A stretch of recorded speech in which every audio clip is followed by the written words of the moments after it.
Hello, hello, hello.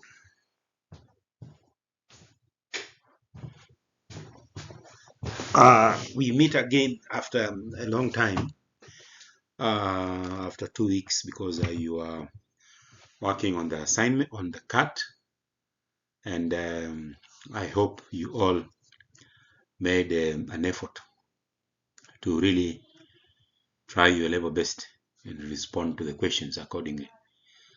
I believe that you are moving in the right direction. I am well, and I am coming back to you today again. We continue. And today we shall be looking at lesson 9. In lesson 9, it's attacking the Internet of Things. Attacking the Internet of Things. IoT devices are particularly vulnerable to network attacks, such as data thefts, phishing attacks, spoofing, and denial of services attacks, DDoS attacks. This can lead to other cybersecurity threats like ransomware attacks and serious data breaches that can take business a lot of money and effort to recover from. So we are talking about Internet of Things. And when we talk about Internet of Things, we have to say the Internet of Things, IoT, is the networking of objects. It's comparable to a social network or email provider. But IoT links devices rather than people. So just remember that IoT links devices rather than people. According to Ericsson, 22 billion devices will be on the Internet of Things by the end of 2022, which means by now 22 billion devices are connected together on the Internet of Things. Business Insider experts expect the figure to grow to 30.9 billion by 2025. So you can see the direction technology is taking. Technology is taking a direction whereby objects are interlinked, objects are connected together on the internet. Now, as IoT devices increase in number, so is the attack surface of cybersecurity vulnerabilities they present. In this lesson, we discuss how to protect IoT devices and networks from cyber attacks. We also investigate some major attacks targeted at IoT devices and how organizations can start securing IoT devices to prevent such cyber security compromises. That is what we shall be looking at in this lesson. Among the devices that can connect to the IoT are voice controllers, smart locks, smoke alarms, lighting systems, fitness trackers, integrated body implants, vehicles, and many other types of gadgets, including CCTV surveillance, can also be connected to the Internet of Things.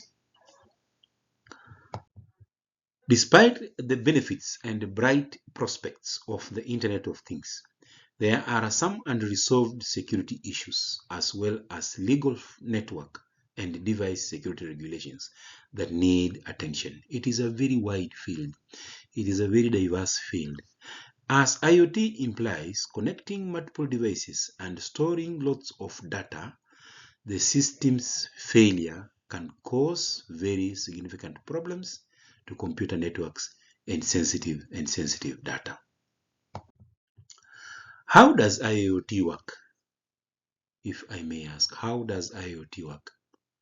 Gadgets and objects having built-in sensors are connected to an Internet of Things platform, which combines data from many devices and analyzes this data. One of the simplest examples is the sensors used in stores. They can detect how long the customer spent in different parts of the room, to which products they return more often, and what's the most frequent customer route around the store. This data may be used to identify trends, provide suggestions, and detect potential issues before they arise. So you have to remember that how these things work is that gadgets and objects having built-in sensors are connected to Internet of Things platform, which combines data from many devices and analyzes this data. What are some of the IoT security threats? Despite the multiple opportunities that IoT opens to business, there are many factors that create security threats. For instance, with many open code sources like Magento React, for example, the hackers are well aware of the code challenges or vulnerabilities. Below are some other threatening factors. One, use of default passwords. Most businesses deliver gadgets with default passwords and don't even advise you to change them. This often happens with security cameras, home routers, and light control systems, for instance. One of the most significant risks to IoT security is that default passwords are widely known, making it simple for thieves to compromise them. Default passwords.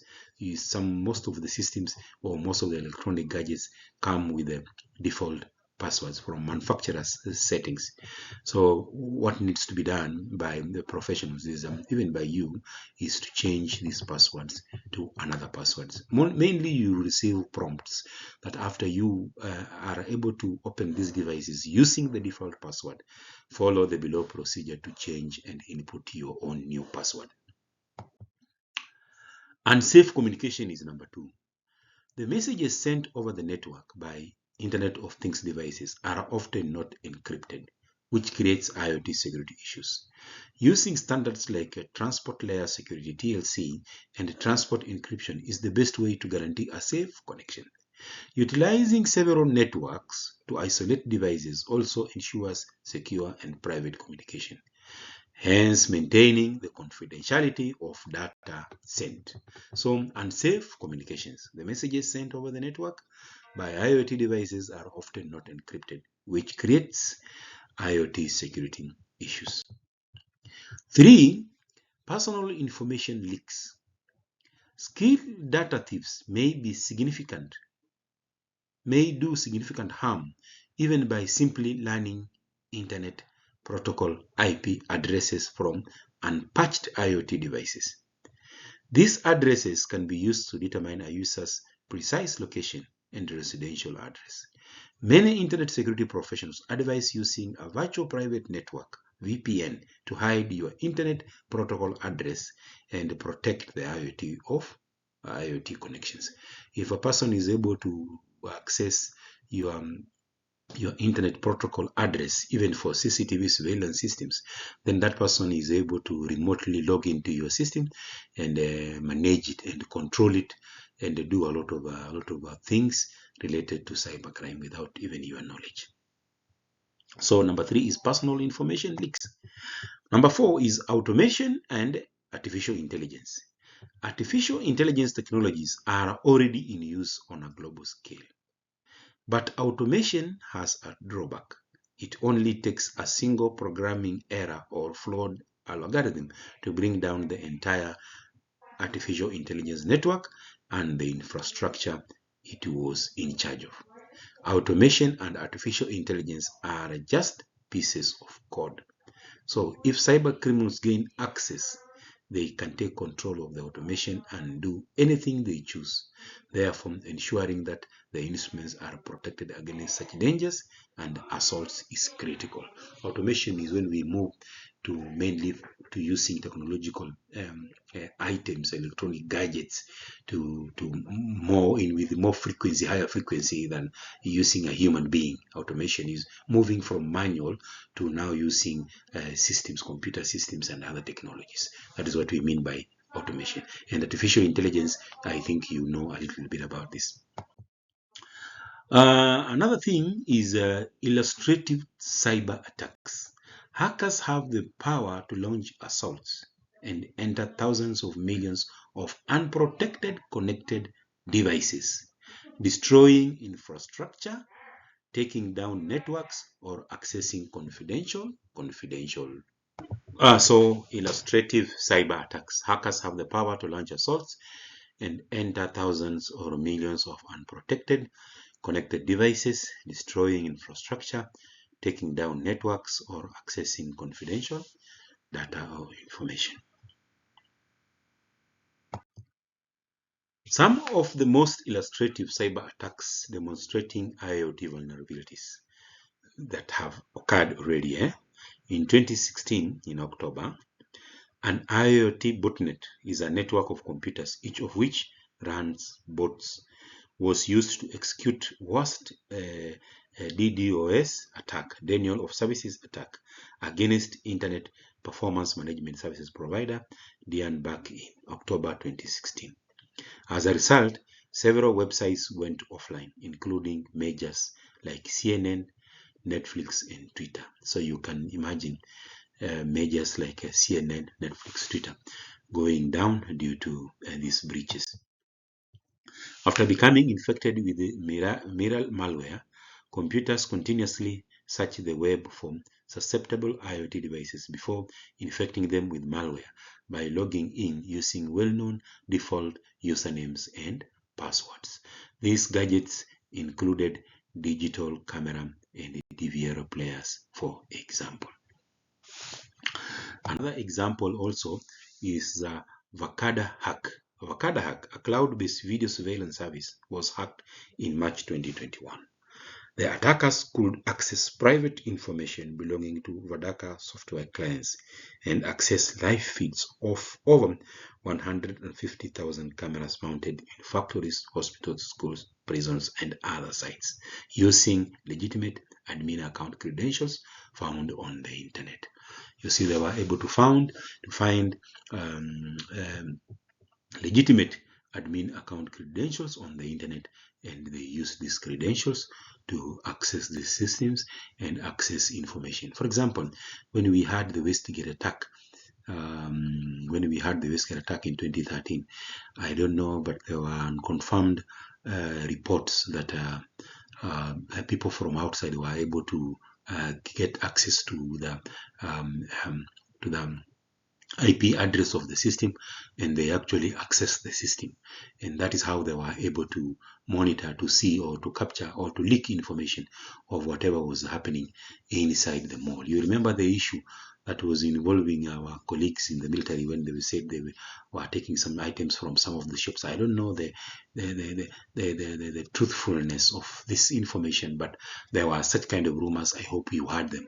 As a security professional, you should be able to keep those things in mind.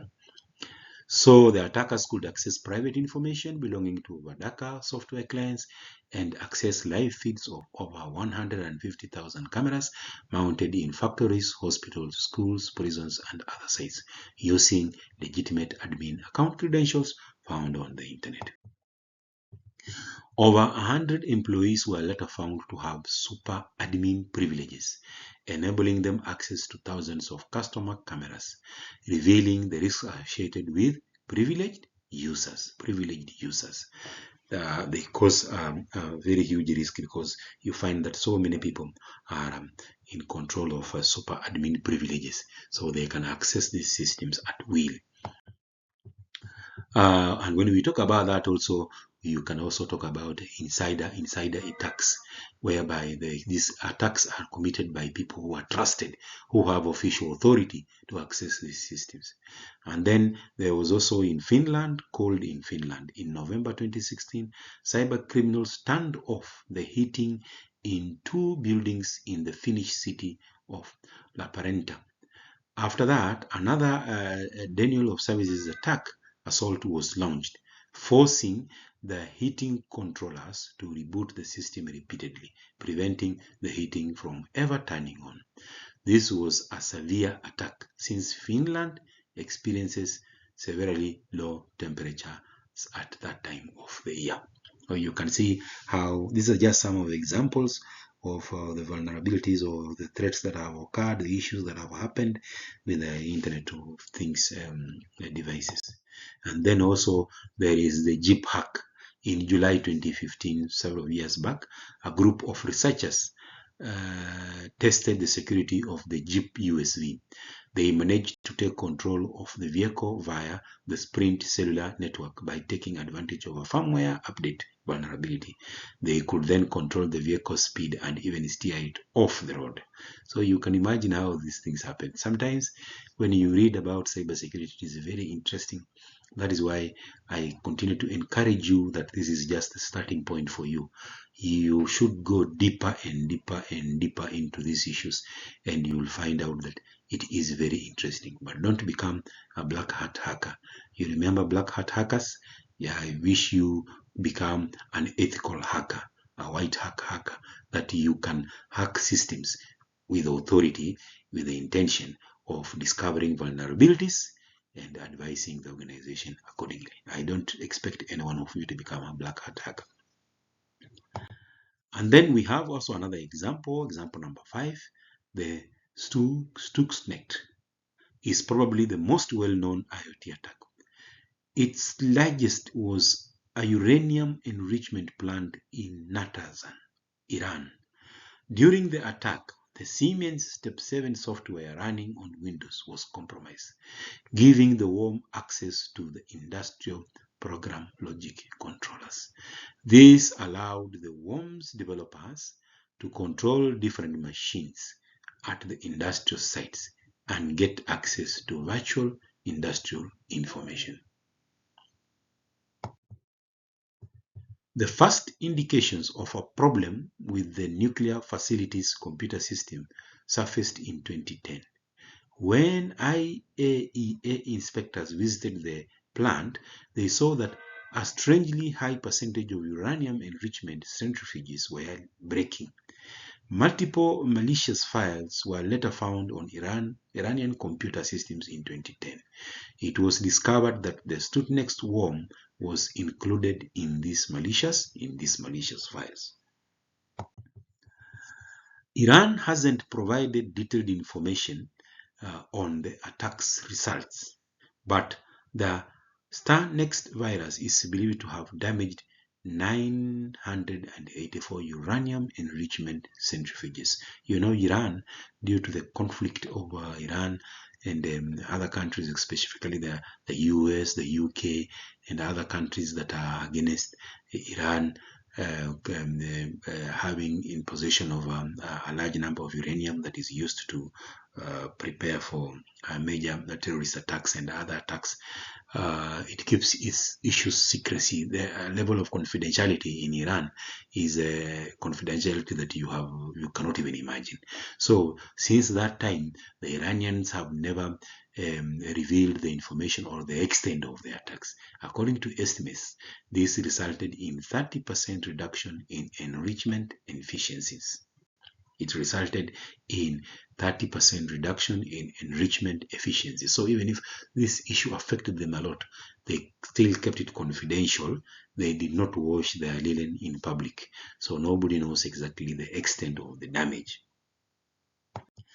IoT vulnerabilities countermeasures. To be in brief, if a business that relies heavily on Internet of Things devices, it is important to evaluate the safety of information systems and the data being processed by these devices.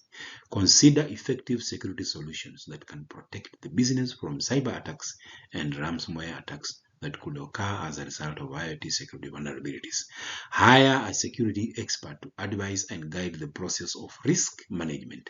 This is at the highest level of the organization. The CEO, the general manager, the director of security may come up with a solution to hire an expert cybersecurity analyst to guide the process of risk management.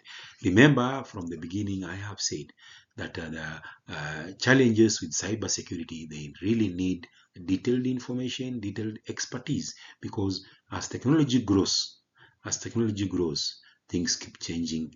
the threats keep changing, the vulnerabilities keep changing. So it needs hands-on experience into handling these things. At this level, we're just opening your eyes into understanding that the threats in cybercrime occur in this way, and this is how we can protect them. So one solution is to hire a cybersecurity expert to advise and guide the process of risk management. You can also work very hard and become a cybersecurity expert yourself. Then you can go into what we call consultancy services, where organizations hire you to guide the risk management process. How cyber experts work. Cyber experts can protect against Internet of Things vulnerabilities and malicious software in the following ways. Assess your general business cyber health with a cyber health check, and then help create new or review and refresh existing cybersecurity incident response plans. At the organizational level, there should exist cybersecurity incident plans. So the cyber experts are able to help create or review and refresh existing cybersecurity incident response plans. That if something goes wrong, this is how we respond. And then they also help test if these plans will be effective against a denial of services attack, phishing attack, etc., caused by an IoT security loophole with cyber attack tabletop exercises. And then also they start ransomware prevention and protection journey, and also they can assist in business cyber essentials certification. Business cyber essentials certification. This is how cyber experts work. And then a final word, we can say, if the Internet of Things IoT gadgets lack adequate security, we can only speculate about how much valuable data hackers may take from them. According to Finance Online 1998, 98% of IoT device traffic is unencrypted. We shall look at this term encryption in another presentation in a detail. We shall look at encryption, authentication, and the purchase and other issues. It's also stated that 83% of desktop devices have no support for threats to IoT devices. That 83% of desktop devices have no support for threats to IoT devices. And then with these figures in mind, it's easy to assume that the IoT security risks and major attacks above are just the beginning. So it's important to take good care of our Internet of Things network security and undertake essential security measures, preferably under expert guidance. You see where the information is taking us back. It is taking us back to preferably under expert guidance. I wish to stop there for now. I will provide you with another presentation that now, because as we are moving progressively, we are now moving to an area we call the countermeasures. We are moving to an area we call the countermeasures. How do we protect against this kind of attacks and whatever we are learning? So I will provide you with another version of another presentation where we shall get more information about these things. Thank you so much for today, and I wish you well. Thank you.